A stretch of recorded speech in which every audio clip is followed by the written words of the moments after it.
Maswerteng gabi po mga ka-STL. Narito na pong resulta ng STL Rizal para sa araw na to, 3rd draw, February 2, 2026, araw ng Lunes. Naway ang mga natayaan nyo pong mga numero kanina ay manalo nawa ngayong gabing ito, 8:45 PM. Kaya kunin nyo na pong inyong mga ticket. Narito na pong resulta.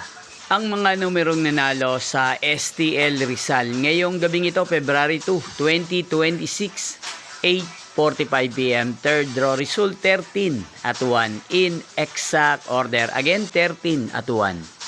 At ngayong gabing ito sa STL Rizal, atin pong i-shoutout si Kuya Marvin ng Rizal na nanonood po ngayon sa channel na to. Shoutout po sa inyo Kuya Marvin. Sana po ay nasa mabuti kayong kalagayan. At sa lahat po ng mga taga Rizal na lagi din pong nanonood sa channel na to, shoutout po sa inyong lahat. Inyo pong napanood ang resulta ng STL Rizal. Maraming salamat po sa patuloy nyo pong panonood at pagsuporta sa aking channel. Magkita-kita pong muli tayo bukas ng alas 11 ng umaga. Thank you for watching.